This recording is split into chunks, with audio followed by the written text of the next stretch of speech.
ఉమ్మడి మెదక్ జిల్లాలో ఈరోజు ప్రధాన వార్తలు ఈ విధంగా ఉన్నాయి. సిద్దిపేట జిల్లా వార్తలు వచ్చేసరికి సిద్దిపేట జిల్లా వ్యాప్తంగా ఈరోజు బీఆర్ఎస్ పార్టీ నాయకులు కార్యకర్తలు ఎరువుల కొరతకు వ్యతిరేకంగా పెద్ద ఎత్తున ఆందోళనలు చేపట్టారు. ప్రధానంగా ఈరోజు సిద్దిపేట నియోజకవర్గ పరిధిలోని రాజీవ్ రహదారి ఇబ్రహీం నగర్ వద్ద నియోజకవర్గానికి సంబంధించిన బీఆర్ఎస్ పార్టీ నాయకులు కార్యకర్తలు భారీ ఎత్తున ధర్నా నిర్వహించారు, రాస్తారోకో నిర్వహించారు. రోడ్డుని దిగ్బంధం చేసి సుమారు గంట పాటు రాస్తారోకో చేసినటువంటి పరిస్థితి ఇక్కడ కనిపించింది. ఈ కార్యక్రమంలో బీఆర్ఎస్ పార్టీకి సంబంధించిన నియోజకవర్గ ముఖ్య నాయకులంతా కూడా పాల్గొన్నారు. ప్రధానంగా గత 2 నెలలుగా యూరియా కొరత ఉన్నప్పటికీ కూడా రాష్ట్ర ప్రభుత్వం స్పందించలేదని, ఎట్టి పరిస్థితుల్లో కూడా తక్షణమే రైతులకు అవసరమైనటువంటి యూరియాను పంపిణీ చేయాలని చెప్పి ఇక్కడ పెద్ద ఎత్తున ధర్నా నిర్వహిస్తూ రాస్తారోకో నిర్వహిస్తూ బీఆర్ఎస్ పార్టీ నాయకులు డిమాండ్ చేశారు.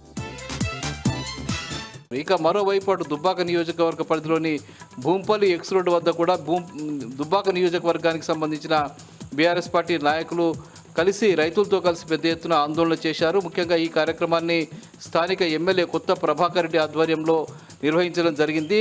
ఈ సందర్భంగా అక్కడ భూంపల్లి ఎక్స్ రోడ్డు వద్ద బైఠాయించినటువంటి బీఆర్ఎస్ పార్టీ నాయకులు కార్యకర్తలంతా కూడా రేవంత్ రెడ్డి ప్రభుత్వానికి వ్యతిరేకంగా పెద్ద ఎత్తున నినాదాలు చేశారు. రేవంత్ రెడ్డి అసమర్థ పాలన ఫలితంగా ఇవాళ రైతులంతా రోడ్ల మీదకి వచ్చి ఎరువుల కోసం క్యూలు కట్టి పడిగాపులు కాయాల్సిన ఒక దుస్థితి ఏర్పడిందని చెప్పి ఈ సందర్భంగా అన్నారు.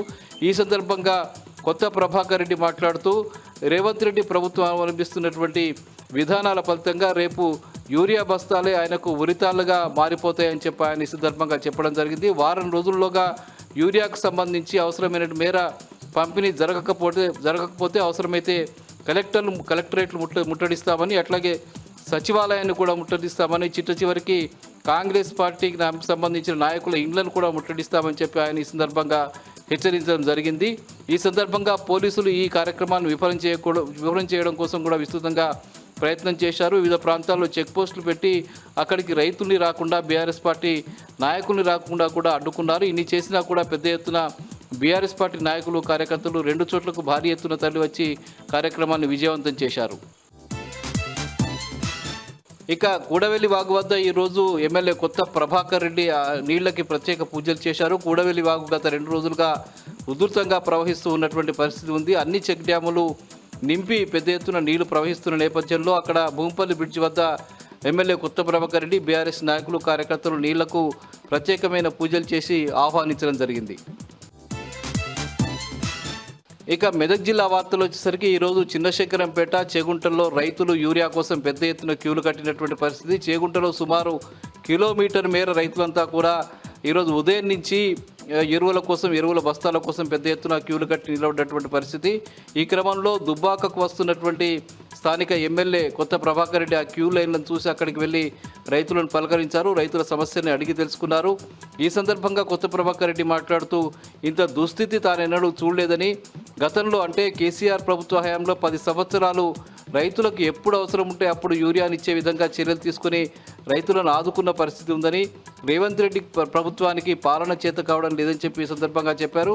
ఇది రైతు వ్యతిరేక ప్రభుత్వం అని చెప్పి ఈ సందర్భంగా కొత్త ప్రభాకర్ రెడ్డి రేవంత్ రెడ్డి ప్రభుత్వంపై తీవ్రస్థాయిలో దుయ్యబట్టారు.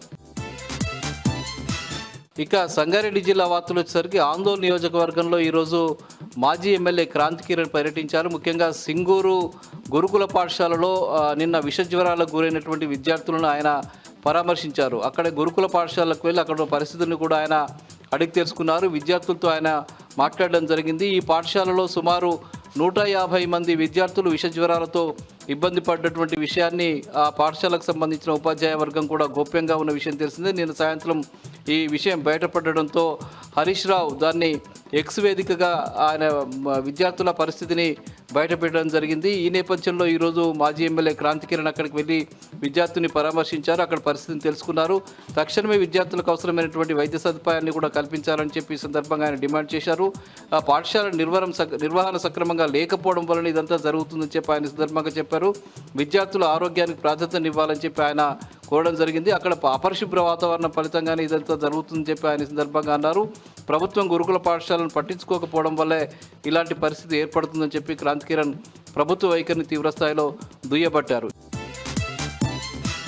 ఇక అటు సింగూరు ప్రాజెక్టుకు సంబంధించిన ఎడమ కాల్వ మరోసారి ఈరోజు పుల్కల్ మండలం మీన్పూర్ వద్ద గండిపడింది. ఈ నేపథ్యంలో అక్కడికి క్రాంతి కిరణ్ కూడా వెళ్ళి ఆ గండిపడ్డ ప్రాంతాన్ని పరిశీలించడం జరిగింది. ముఖ్యంగా ఈ సందర్భంగా ఆయన మాట్లాడుతూ స్థానిక మంత్రి దామోదర్ రాజనరసింహ అవినీతి ఫలితంగానే ఈ కాల్వకు తరచూ గండిపడుతుందని ఆయన చెప్పారు. గతంలో ఆయన ఇక్కడి నుంచి ప్రాతినిధ్యం వహించిన సందర్భంలోనే ఈ కాల్వ నిర్మాణం జరిగిందని, పూర్తిగా అవినీతిమయంగా ఈ కాల్వ నిర్మాణంలో పెద్ద ఎత్తున కమిషన్లు తీసుకున్న ఫలితంగానే ఈ కాల్వ నాణ్యత లేకుండా నిర్మాణం జరిగిందని, ఈ ఫలితంగానే తరచూ ఇది గండిపడుతుందని ఆయన చెప్పారు. ముఖ్యంగా ఈ గండిపడడం వల్ల రైతుల పంటలు ఏవైతే మునిగిపోయాయో వాటికి పూర్తి స్థాయిలో నష్టపరిహారం చెల్లించాలని చెప్పి ఈ సందర్భంగా మాజీ ఎమ్మెల్యే క్రాంతి కిరణ్ డిమాండ్ చేశారు.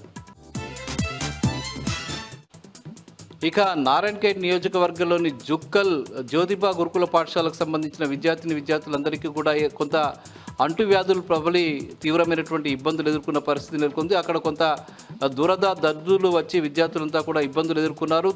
పరిసరాలు పరిశుభ్రంగా లేకపోవడం, మరుగుదొడ్లు మూత్రశాలలు సక్రమంగా శుభ్రం చేయకపోవడం ఫలితంగా విద్యార్థులందరికీ కూడా అంటువ్యాధులు ప్రబలాయి. ఈ నేపథ్యంలో విద్యార్థులంతా అవస్థల పాలయ్యారు. వారందరినీ కూడా చికిత్స కోసం ఆసుపత్రులకు తరలించినటువంటి పరిస్థితి నెలకొన్నది. ప్రభుత్వం వెంటనే స్పందించాలని, గురుకుల పాఠశాలలో నెలకొన్నటువంటి సమస్యలు పరిష్కరించాలని, గురుకుల పాఠశాలకు అవసరమైనటువంటి నిధులు మంజూరు చేసి పారిశుద్ధ్య పనులు సక్రమంగా నిర్వహించే విధంగా చర్యలు తీసుకోవాలని చెప్పి ఈ సందర్భంగా విద్యార్థుల తల్లిదండ్రులు డిమాండ్ చేశారు. ఇక చిరాగ్పల్లి చెక్పోస్టు వద్ద సుమారు 74 బాటిళ్ల అక్రమ మద్యాన్ని అక్కడి పోలీసులు, ఎక్సైజ్ పోలీసులు స్వాధీనం చేసుకోవడం జరిగింది. మహారాష్ట్ర ప్రాంతం నుంచి తెలంగాణ ప్రాంతానికి అక్రమంగా తరలిస్తున్నటువంటి ఈ మద్యం బాటిళ్లను పోలీసులు, ఎక్సైజ్ పోలీసులు స్వాధీనం చేసుకుని కేసు నమోదు చేసుకుని దర్యాప్తు చేస్తున్నారు. తరచూ ఈ మధ్యకాలంలో మహారాష్ట్ర ప్రాంతం నుంచి అక్రమంగా మద్యాన్ని ఇక్కడికి తీసుకురావడం అనేది జరుగుతుంది. దీనిపై ప్రభుత్వము, పోలీసులు కట్టుదిట్టమైన చర్యలు తీసుకోవాలని చెప్పి డిమాండ్లు వినిపిస్తున్నాయి.